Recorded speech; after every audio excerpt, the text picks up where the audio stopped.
bohong. Aku hanya memikirkan satu peraturan penting. Kenapa kau lakukan hari ini kalau kau bisa melakukannya besok? Hahaha. Few moments later.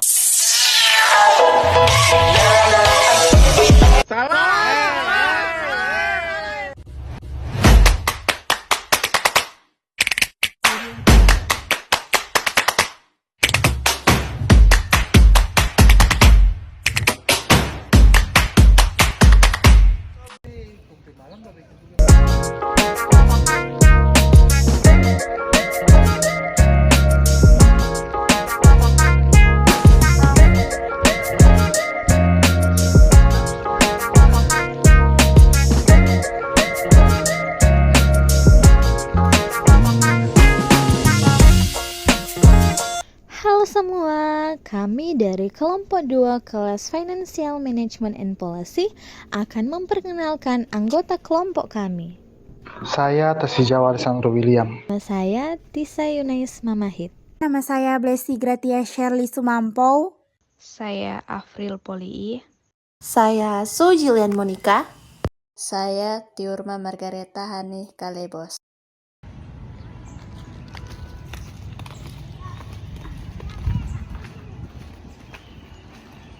Afril, kamu mana Pak murung-murung ya kira-kira ini? Udah banyak tugas kita non. Hah? Tugas? Nggak gitu. Banyak sekali utang kita. Hah? Utang Kang? Nah, tunggu. Telepon dulu tapi tamang. Tunggu ya. A few moments later. Nah, April, ini loh dia tuh orang yang kita ada telepon tadi. Dia ini orang yang gak datang langsung dari PT Abraham Ishak Yakub. Oh, yang PT Abraham Ishak Yakub itu yang DP orang-orang di dalam itu jago-jago. Betul sekali. Mar, sebelum itu kalau boleh tahu, itu utang udah beli apa toh?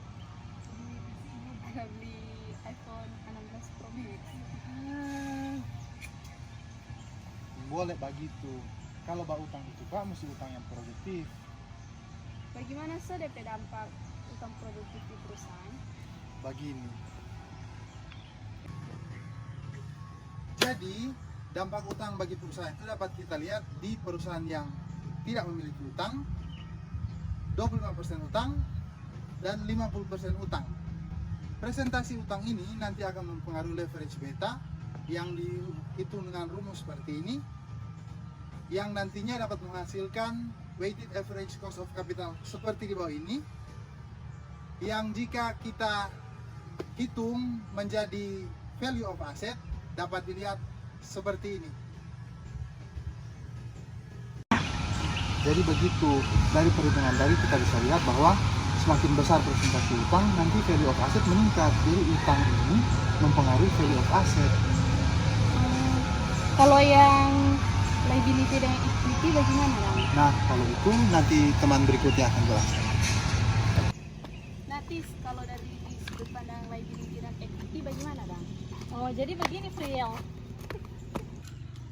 Nah, kalau dari sudut pandang cash flow, ada cash flow untuk kreditor dan juga ada cash flow untuk shareholder. Nah, kalau cash flow untuk kreditor seperti ini, dan kalau shareholder seperti ini.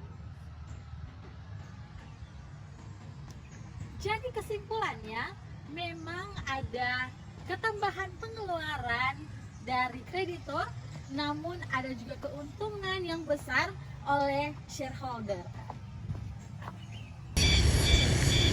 Bagaimana kalau mau kasih pisah cash flow murni perusahaan? Nah, jadi cash flow murni perusahaan itu sama, yang beda itu cuma financing cash flow-nya. Kalau orang lihat itu dalam financing cash flow itu ada yang namanya tax reduction. Nah, tax reduction ini timbul karena adanya interest untuk mengurangi pajak.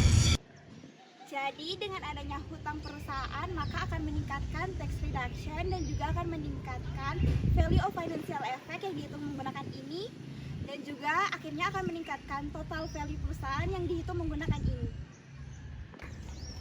Nah Kak, bagaimana pengaruh utang terhadap saham? Nah, jadi dengan meningkatnya total market of equity, maka otomatis harga saham juga naik. Dengan jumlah saham yang sama, maka nilai per sahamnya itu juga tinggi. Dengan dihitung seperti Jadi April gimana? Nggak semangat ya? iya sudah Jill, ternyata Kote, utang itu dapat menambah aset dan equity, dapat memberikan tax shield yang dapat mengurangi pajak sehingga mempengaruhi nilai saham. Nah, jadi teman-teman, sebenarnya ini hutang itu bagus, tapi harus pada titik optimalnya. Bagaimana cara menghitung titik optimalnya? Nantikan di case PT Abraham Ishak Yakub selanjutnya. Dadah!